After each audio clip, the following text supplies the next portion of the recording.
Welcome to A Magical Life, Health, Wealth and Weight Loss. I'm your host, Magic Barclay, lead practitioner at Holistic Natural Health Australia and #1 best-selling author. In this podcast, I aim to give you practical tips on how to accelerate and sustain your health, increase your financial, spiritual and emotional wealth, and to look at something that haunts many of us needlessly, weight loss. Now, sit back and enjoy, because it is time for you to create and truly discover a magical life. Welcome back to A Magical Life. I'm your host, Magic Barclay. Today, Danielle Bernock joins us. Danielle founded 4F Media, Faith, Family, Friends and Freedom in 2014 to promote inner healing and personal freedom through the power of the love that heals, using all forms of media, beginning with her first book. The following quote from the book has gone viral. Trauma is personal. It does not disappear if it is not validated. When it is ignored or invalidated, the silent screams continue internally, heard only by the one held captive. When someone enters the pain and hears the screams, healing can begin. Danielle wrote that in Emerging with Wings, a true story of lies, pain, and the love that heals. Danielle is an international award-winning author, speaker, podcast host, and trauma-informed self-love coach who helps men, women, and organizations emerge with clear vision of their value, take ownership of their choices, and chart a path to their purpose, becoming victorious souls who embrace the change from survive to thrive through the power of the love of God. She has authored 4 books written for numerous online publications, and her stories have been published in 2 book anthologies. Her mantra is love yourself from survive to thrive. And she's known as that lady on the internet who loves you. A longtime follower of Christ, Danielle lives with her husband in Michigan, near her adult children and grandchildren. Welcome, Danielle. Oh, thank you for having me, Magic. It's great to see you again today. I know, it's so good to be here. So, listeners, I appeared on Danielle's gorgeous podcast, and I'm so blessed that she's here to talk with us today. Okay, Danielle, I ask the same 3 questions of all of my guests, and everyone gives me different answers. And I know yours are going to knock my socks off. So here's your first one.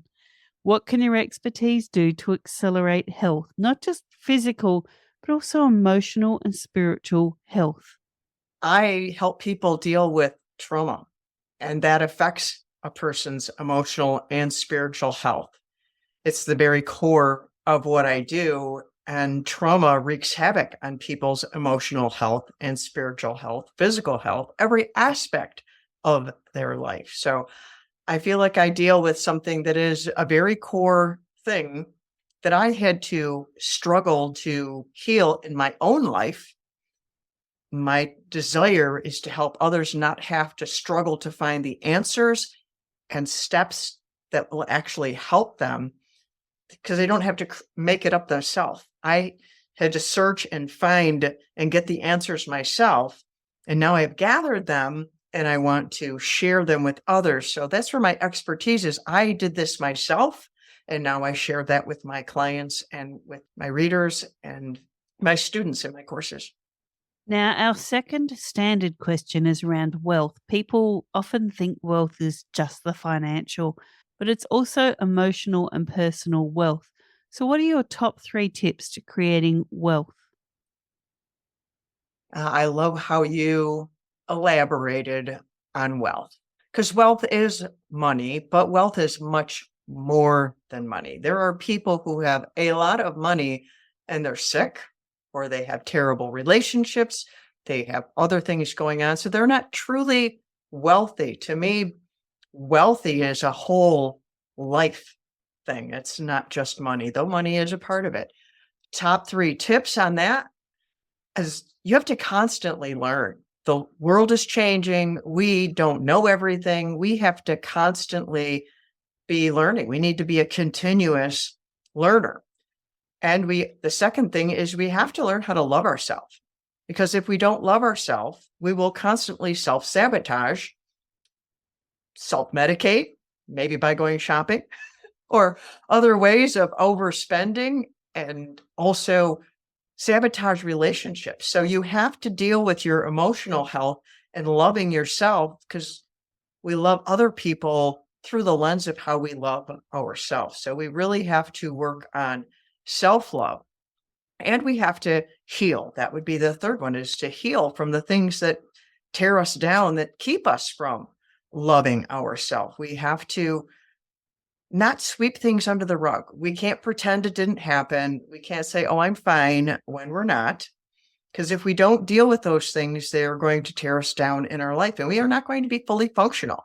We have to be fully functional to have wealth, to have relational wealth and physical wealth and financial wealth, and all the different ways that we can be wealthy to have a good life. So we have to take care of our inner world, and that's through learning, that's through taking care of ourselves and healing ourselves, not just loving ourselves, but dealing with the things that trip us up going forward.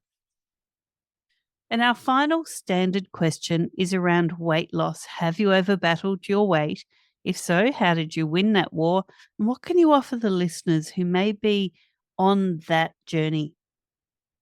Wow, I was waiting for this one. Yes, I have battled weight. I have battled weight because I had eating disorders. I struggled with anorexia and bulimia. The sad thing is my weight problem was in my mind. And I believe much of the time, I don't want to say all of the time, because there's no all of the time for everyone, because people have different things going on, and there's conditions people deal with. I believe a great deal of weight issues is really a mindset issue. How you think about yourself. Are you loving yourself? Are you taking care of yourself? Do you care what you eat? Do you care if you're sitting on the sofa all day long? Do you love how you look, or do you hate yourself so much it doesn't matter if we're down to 20 pounds, which is ridiculous. I'm being excessive there. That's where my problem was in my mind, because I had trauma, I had self-loathing, I had relational issues. I thought I was horrendously obese, which I was not, but I would exist on 30 calories a day. And then after a while, it turned into bulimia, which was actually a more self-attacking way of living, because it really wasn't about the weight. It was about the scale. And I developed a fear of food. It was like food was the enemy. I was afraid of eating it. It was going to make me fat, which it was in my mind. A lot of it was in my mind, because I wasn't horrendously obese. And even when I got pregnant, I struggled with my weight. My doctor yelled at me because I was trying to lose weight while I was pregnant, which is not a wise thing to do. That just lets you know how deep it went. I couldn't help myself. And I want to interject here. If you struggle with bulimia and you're not aware of one of the side effects that will come back and smack you upside the head later, it doesn't just give you sores in your mouth when you're purging. You purge a lot and it gives you sores on your mouth. It will destroy your teeth. I have 5 crowns in my mouth. I have many fillings in my mouth. I have to go get another crown after this. And I had beautiful teeth before that. So you may not have thought about your teeth and later in life, and you want to keep your teeth. But the whole basis of that was how I thought about myself. It wasn't until I addressed the trauma that was promoting that I really got the victory over it in life, to start loving myself, to care about my body, to care about being healthy. I used to be a sugaraholic kind of thing. I loved sweets. If I was going to eat, I would eat donuts, I'd eat candy, and then I'd have a Snickers, and I'd say, oh, well, it has protein in it, make up those excuses that you do. But it was all a lie. I was believing a bunch of lies, And I had to start loving myself, start caring about what goes in my body and how I feel, because it changes how you feel when you take care of yourself, when you start loving yourself and you start taking care of yourself, exercising, eating things that are actually good for you, you feel better and you sleep better. So that's a really long answer to that question. Yes, I struggled with weight issues for a long time, and the biggest problem of it was in my mind. So I think that's a big problem with most people. It's a long answer. It's an honest answer. And I think it's an answer we all needed to hear. And I thank you for that raw honesty that you've just given us. All right, we've covered the standard questions. Now I'm opening the floor to you, Danielle. Why 4F Media, and why are you doing what you do? 4F Media came to be with the writing of my first book, Emerging with Wings. I wanted to publish it myself. Traditional publishers would buy my story, but then they would own my story. I did not want anyone to own my story. I would not be able to change it or do things with it because someone else would own it. I was very intentional with self-publishing. I did not want to publish with my name on the imprint.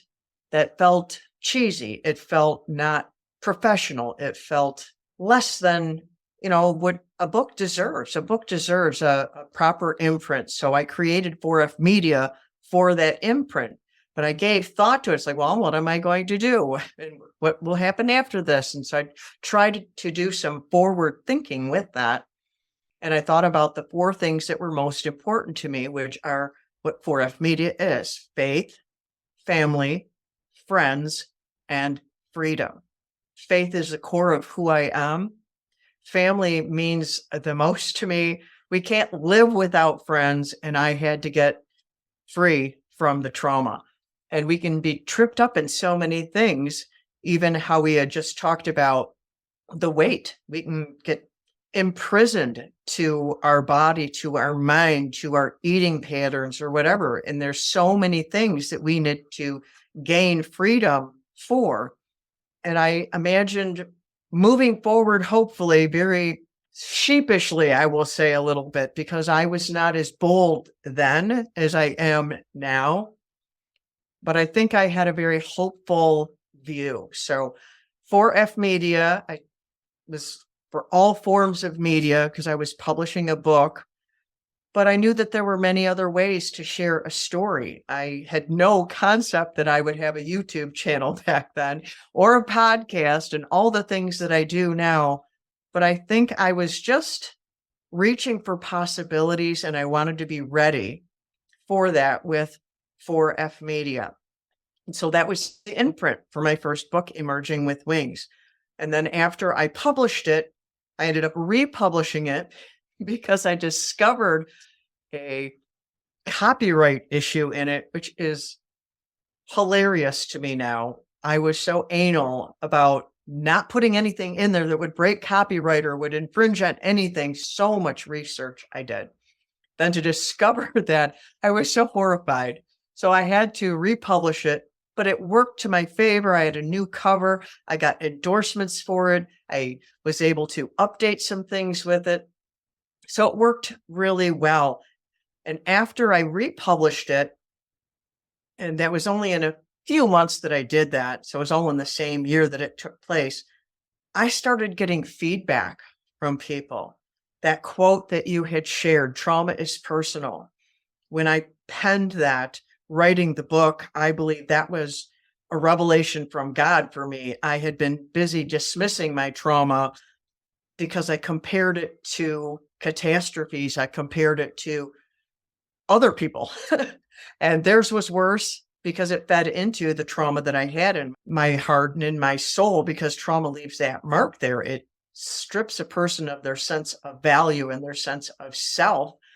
So I really struggled with that. But when I put it out there and that quote started going around the world, people were writing me the reviews on it. I was getting emails and texts, and my story resonated with people. I discovered I'm not as alone as I thought I was, and how much my story is needed. I believe my story is needed. There are many people who have had sexual trauma. I do not have that. That is one of the things that caused me to dismiss my trauma, because it wasn't that. I have a huge pile of emotional trauma, which I had been raised to dismiss, because emotions were bad and you suppress them and you don't have them. And there are bad emotions and good emotions, and all of that is a lie. It's all a crock of that smelly stuff. And so when I learned that people were being moved by this was helping people, I had to try and reach more people. I mean, with how little my book went out, I mean, I self-published. I didn't go through any marketing thing. I didn't do a book launch. I didn't know about a book launch, but still I got an enormous amount of response for what I had done. And I knew I had to reach more people with it. So I started researching that. How do I even do that? And I came across an article that said, every book needs a blog. I'm like, what's a blog? So I had to research that. I started with a blog. I took courses, and it's been little by little by little that I have grown into where I am now.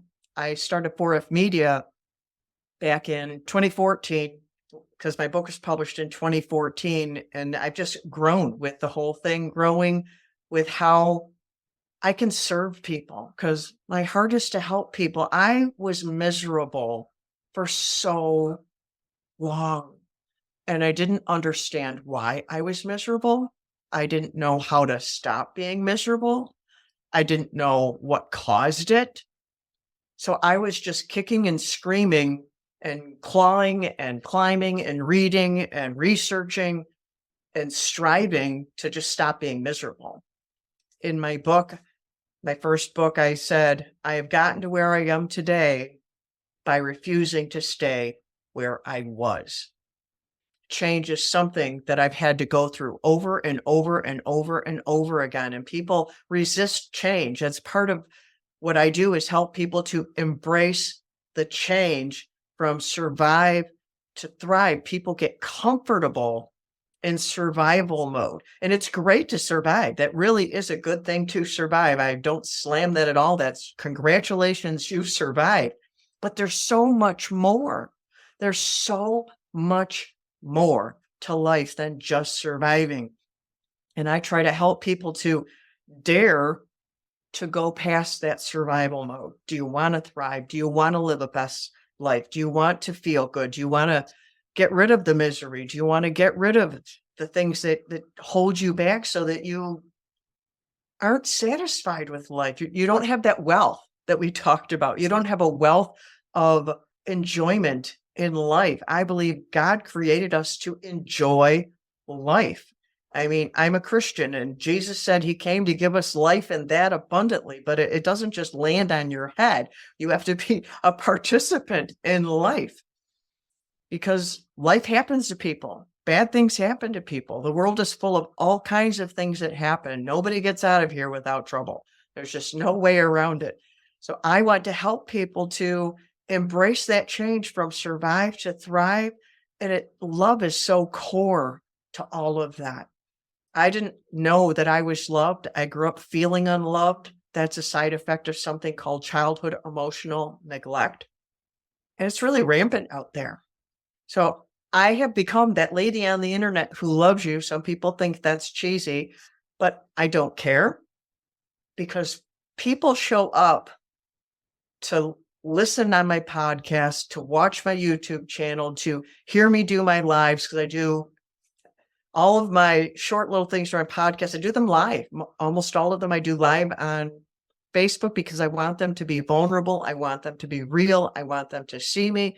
And they have told me, I show up just to hear you say that you love me. That's such a big need in the world. People need to know that they are loved. We die without love. We shrivel up from the inside out when we don't know that we're loved. So that's why I'm a self-love coach. That's why I'm a trauma-informed coach. I'm also faith-based because I mentioned that. Not everybody who's listening is probably, but I want to be honest with who I am. So if you're not into that, well, then you wouldn't be into me.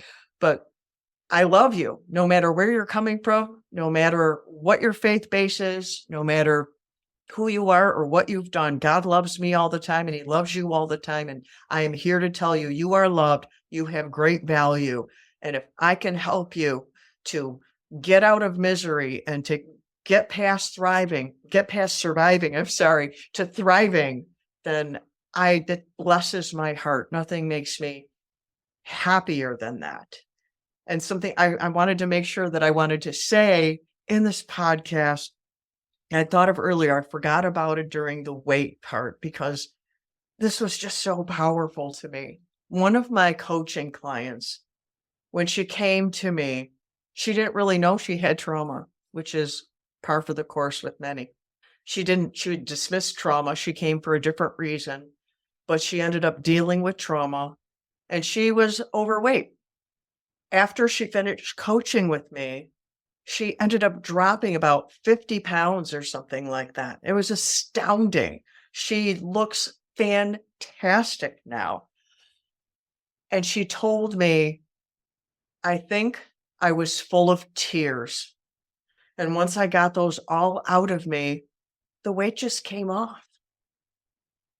So I want to share that story because dealing with your trauma can help you in so many ways to be healthier in multiple ways, not just weight, not just the poundage, not just inches and stuff like that, but your physical health, because trauma somatizes. It makes you sick in different ways, and it makes you have coping mechanisms that feed into feeling bad and being overweight. And this one lady, just dealing with her trauma that she didn't even realize that she had, she lost all that weight and she is feeling so much better. It's people like this that drive me for what I do because I love them, and to see transformation in someone's life, there's nothing like life transformation. That is what I am all about because I love you. You who are listening, I love you. I love that. Now, I just want to touch on trauma. And you mentioned that, many people kind of shove it away. They try to think that there is no trauma affecting them. What are some ways that it can trip you up if not treated? So I know for me, it was the constant yo-yo of my weight. It was the feeling of not being good enough kept popping through. And so I would almost self-sabotage what I was doing because I had to make that true. So what are some ways that people might be, I guess, experiencing past trauma that they need to watch out for? Oh, there's so many ways. There are relationship problems. Everyone has relationship problems. I'm quick to say that if you're a human being, you're going to have relationship problems because we're human. But relationship problems that are associated with trauma are related to attachment issues. When children are born, they need to attach to their caregiver, hopefully their mother. I know that's not always the case, but for explaining, I'll use the term mother. They need to attach to their mother. And if their mother cares for them and loves them and feeds them and holds them, and that child grows up feeling very loved and secure, they will develop secure attachment. And, they'll have regular, everyday, normal relationship problems because they're a human. But when a baby is born and they have a mother that does not do those things, maybe one that does not take care of them. They sit in their diaper for a long time. They don't get fed when they need to be fed. They are left crying and they are not taken care of. They will develop an anxious attachment where they get fearful all the time because they don't know if that anyone's going to take care of them. And that presents itself as someone who can become very clingy. They can go from one relationship to another relationship to another relationship simply because they can't stand to be alone. They have to be by someone. So it represents itself in an anxious attachment in there adult relationships. Or if the baby has a parent or mother who is hostile toward them, yells at them, maybe abuses them. And these are not all exhaustive ways of explanation either. These are just a few examples, but that child can grow up and develop an avoidant attachment where they're not going to get too close to somebody. I don't trust you. You are not safe. Other people are not safe. I am not sharing my emotions with you. You are not safe. So they keep everyone at an arm's length. And so that affects your relationships. And then there's the fun one called disorganized. That's when a child has gone through where the parent is there sometimes. Oh, yeah, the parent's there. They take care of me. Oh, and then sometimes the mom is not there. And so I don't know if mom's going to show up. And then sometimes mom yells at me and hits me and stuff. And I never know what mom's going to do. So it's called the anxious avoidant together, or also called disorganized. And I know that one very well because that was the attachment style that I had developed. How that represents in adult behavior is you're wanting people to be very close to you, but then you push them away. And then you want them to be very close to you, and then you push them away. And then you text them all the time. I would say that now. When I had it, we didn't have texting, but now you text them all the time, and then you ghost them and you won't talk to them for a week. Or you want to be with them all the time, and then you break up with them. It's very chaotic, and it's relationship problems. That's a really big one of the ways. Being sick and not knowing why. There's a thing called MUPS, medically unexplained physical symptoms, MUPS. If you've been to the doctor, they can't figure out what's wrong with you. They're telling you it's all in your head, but you're like, it's not. Or they're like, yeah, I can see there's something wrong, but we can't figure it out. That could be your body somatizing something that you're not dealing with. So those are two examples. I don't know how many you want me to give, but those are two very common examples of how trauma can present in your life as an adult, and you not know that, oh, that's why. I think those two examples will cover a heck of a lot for people who may be listening. Now, we have discussed a fair bit today. What is something we haven't touched on that the listeners need to hear? You are worth the work. You are worth the work. It will be work. It will take courage. It will take choice. Because getting free doesn't happen all by itself. I have a process, and the last part of the process is F for free. It's self, the acronym SELF, SELF. But the last one, that F is free. That's how you get free, but you don't get free without doing something. Someone always had to do something for freedom. Even if you're enjoying freedom wherever you live, someone provided that freedom for you. I live in America, and there were soldiers that went and fought wars to make us be able to be free in this country. So I enjoy freedom someone else paid for in that sense, but emotional freedom and personal freedom, you have to fight for it yourself. And I want to encourage you to do it. And yes, it will be hard. And don't do it alone. Don't do it alone. Maybe you have to start alone because you're scared. I get that. So buy a book. Buy a book, take an online course, something that you can do all by yourself to start, but don't stay alone, because trauma happens within the confines of relationship, and healing happens in the confines of relationship as well. Do not go it alone. Get a counselor, get a coach, get a support group, get a friend, a minister, whatever it is that you need, but just don't do it alone. And I just implore you, if you're not sure, then you can find out. I'm sure Magic has ways that you can find out. I have ways on my website you could find out. There are ways to find out. If you want to find out, there are ways to find out if you have trauma hiding in your life, and then do something about it. I just implore you to do something about it. Dare to do something about it. That's a word I like to use, because telling people to do something, people tend to back up, say, don't tell me what to do. So I dare you, because when we say that word dare, it kind of gets us riled up on the inside of like, okay, I can do that. You tell me what I can't do.